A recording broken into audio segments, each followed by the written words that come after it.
Welcome to Spicy Toast Gaming and our Teemo guide for Path of Champions. Special thank you to everyone that has liked, commented, and subscribed recently. The channel's been blowing up and I couldn't be happier. Alright, let's get into the guide. Alright, starting off with a brief overview of the champion, just so you can understand some of his strengths and weaknesses. We have his 1 mana cost. Now this is generally a very good thing, lets you play him on turn 1 as long as you have him in hand, and really opens up a lot of different build opportunities with different relics. The only downside is the fact that he is so vulnerable. Pretty much anything that hits him will kill him if you don't have him protected, and so that's really the one downside of that 1 mana cost. But in general, especially for Path of Champions, it's amazing you can play him anytime. Next, we do have the fact that it is very champ reliant. Part of the fact of him being 1 mana cost, if you don't have him on turn 1 to play, if you have the attack, it feels very, very bad and will definitely hurt your chances of succeeding. The whole build, the whole deck is all about filling as many puff caps into the enemy deck as possible. So if you don't have that early ramp up with Teemo, it definitely is going to hurt you. Now, weak early. This is actually his champion levels. So every time when you win a match, you're getting XP for your champion, and that improves your deck, increases the amount of relics you can have, the quality of the relics, and that's really the most important part for Teemo. He does amazing when he has relics later on, but early, when your deck doesn't have any special items on it, or Teemo doesn't really have any relics, you're going to feel a lot weaker. The good thing is, Teemo isn't really reliant on getting specific star powers or powers in game, so that part is very good. So it just takes time more than putting a bunch of shards into him or making sure you get the right rolls, but he will definitely feel pretty bad when you're just starting to play him. Next is ramp. Like we were talking about, the deck takes time to ramp up. You're just trying to put as many puff caps in the enemy deck as possible. And so if the enemy gets too strong before you successfully ramp up, you will lose the game or take a lot of Nexus damage. So that is what the entire deck is built on, is that ramping effect. So if you don't really want to have to deal with that, then this would definitely not be a champion you want to play. RNG. Now, every time the opponent draws a card, there's a chance it's going to have puff caps on it, based on how many you have in the deck. Now, the puff caps are random, so you might have 1,000 puff caps in the deck. They could still pull a card that has 0. By the same logic, though, they could pull out a card and hit it have all of them. So it's kind of like playing a slot machine. It can be a lot of fun when they just explode with this massive amount of puff caps, but also sometimes you're hoping that you're about to win, and then they just don't draw enough puff caps, and you lose the game because of it. So that can be frustrating at times, so that is something you need to be aware of. Alright, lastly is defensive. So Teemo is normally going to be one of the few units you have attacking. Normally you're going to be trying to hold your units back and just defend from the enemy attack. You just need to survive while you ramp up your puff caps and wait for them to destroy the Nexus. So it is a much more defensive build than a lot of the other champions, and so that is something you should be aware of going into it.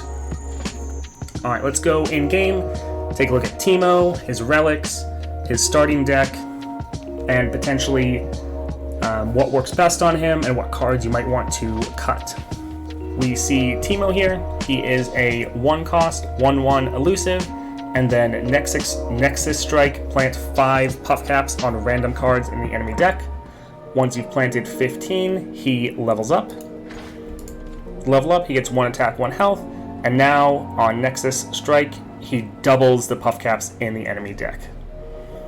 His card, if you already have one down on the board, any in your hand will turn into this, and it's the Mushroom Cloud. It plants 5 mushrooms on random cards in the enemy deck. So that's Teemo himself. If we go and look over at his star powers, the rank 1 is when allies attack, plant 5 puff caps on random cards. The rank 2 is that +1 starting mana. And now every time the opponent draws a card with 1 or more puff caps, you create a fleeting burst speed poison dart, which is this. 1 cost, deal 1 to anything, and plant 3 puff caps. The rank 3 just doubles the armed and ready, bringing that to 10 puff caps instead of the 5. Now that's definitely helpful, but I think Teemo is just fine with the 2-star power. Looking at the relics for Teemo, since he's 1 cost, there are different things you can do with him. One relic that people like with the low cost champions, it's one I do not have yet, but it's the Guardian Orb. When I'm summoned, grant epic items to 3 random cards in your deck. Now, the best, by far in my opinion, relic is Gale Force here. Gives you Scout, and then round end Recall Me, which is actually another benefit. That is not a downside. So some people would want to use this with Guardian Orb just to give items to all of your units. That can be fun, but that's not what I would recommend. I would always keep Spell Shield on Teemo. There's so many 1-cost spells that people can use to kill him that having Spell Shield is very important. One thing to note is it gets refreshed when you play him again. So what happens is the Gale Force will recall him, so if they try to kill him with a spell, the Spell Shield will absorb it, and then when you play him next round, he has Spell Shield again. So this combination gives you tons of damage and also gives you a lot of survivability.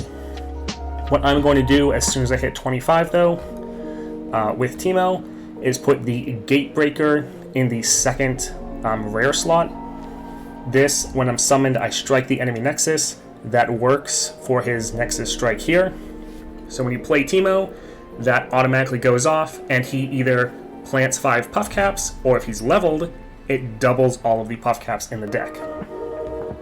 But with this Scout, that lets you get 3 or 2 more attacks in.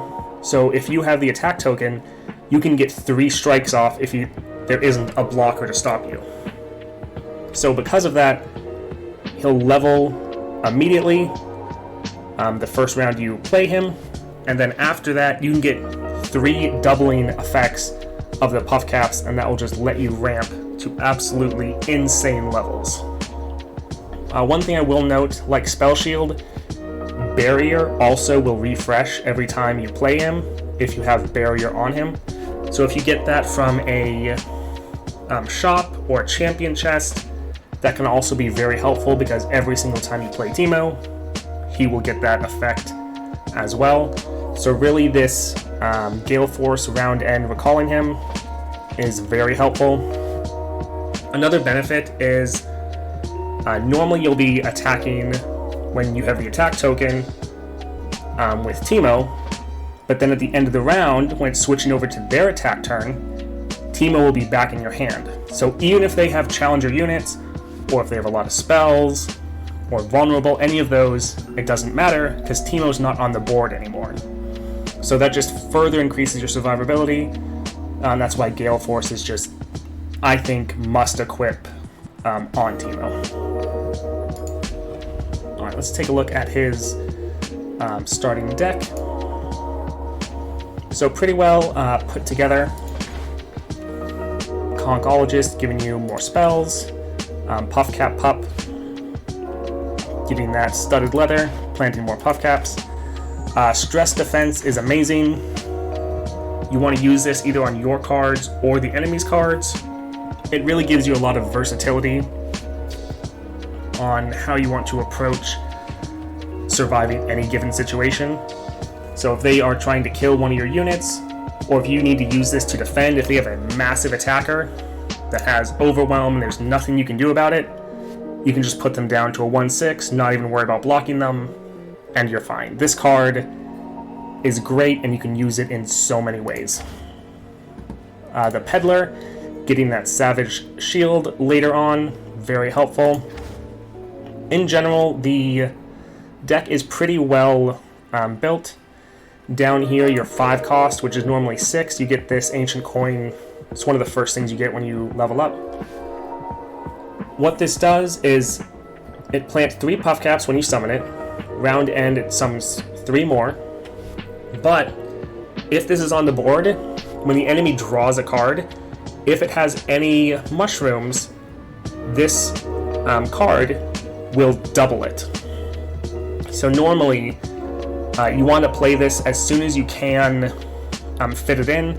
Obviously, it's more important to play Teemo, but if you can fit this on the board, you definitely want to, because this will really help close out those games, especially early on when your ramp is a little bit slower. And you can also have multiple of these on the board, and each one will be doubling that, so it can really just help finish matches.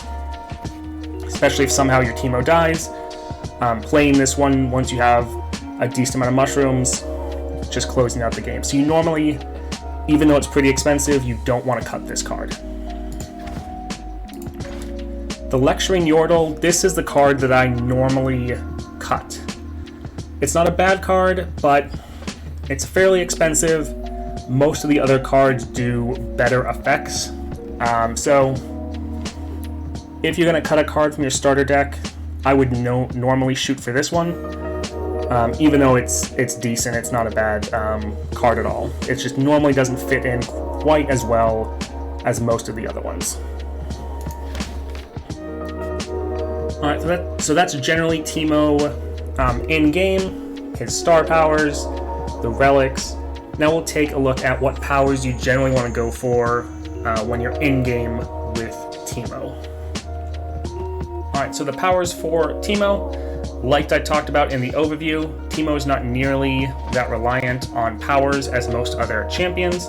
Most other champions have 1 or 2 powers that you really need to elevate them to another level. Teemo, powers are nice, really not as necessary. Just getting more Teemos in your deck, getting those champion chests so that he gets buffed up, that's normally a bigger benefit for you than a lot of powers.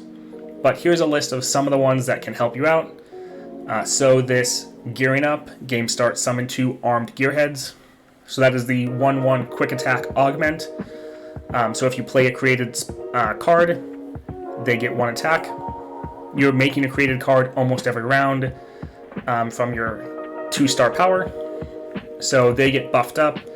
It can be nice just to have more bodies to block with so you can last longer. And they can get buffed up so they actually can attack and kill enemy units if needed. The Enfeebling Strike, when you damage an enemy, reduce their power by the damage dealt. Again, a good defensive power, lets you last those longer games so you have more time to ramp up. Sorcery, round start, refill your spell mana. There's a good amount of spells in your deck, as well as cards that generate new spells, and you're often generating that spell each round. So just being able to play those more freely is very nice. So this is a good power that can help you out. Again, really not needed as it is for some other decks. Next here we have the classic 2 defensive powers. Round start, Frostbite the strongest enemy, and Hold It, round start, Stun the strongest enemy. These are both good. Stun is generally better, but this is again just buying more time for you to get your ramp off, get all those puff caps in, and destroy the enemy with them. So these are both helpful with just letting you get your ramp up and surviving without taking too much Nexus damage. Alright, so Wild Inspiration, your created cards cost 1 less, and your Spell Slinger, your spells cost 1 less. Now, you have certain cards that are going to be making spells for you, and then you're also generating a spell almost every round because of that 2 star power. So making it so that they cost 1 less. Most of them only cost 1 anyway, so then you get them for free. And then the Spell Slinger, just a better version, just applying to all spells, even the ones you don't create. Again, this is just giving you that freedom to be able to play the spells when you want to play them and not have to worry about the mana cost. So a nice convenience that can help you out. That's it though for the powers in game that I thought are pretty easy to get and can help you out. Now obviously there's epics and legendaries that can really help you out, but I just wanted to focus on more of the more common spells you're going to see, just so you can look out for them and try to improve your game plan that way. Thank you so much for watching that video. We're putting out daily content for Path of Champions, so if that interests you, please like, subscribe, hit that notification bell, and comment down below. We're just starting out here on YouTube, trying to grow the channel, so any help is greatly appreciated. Thank you, and have a great day.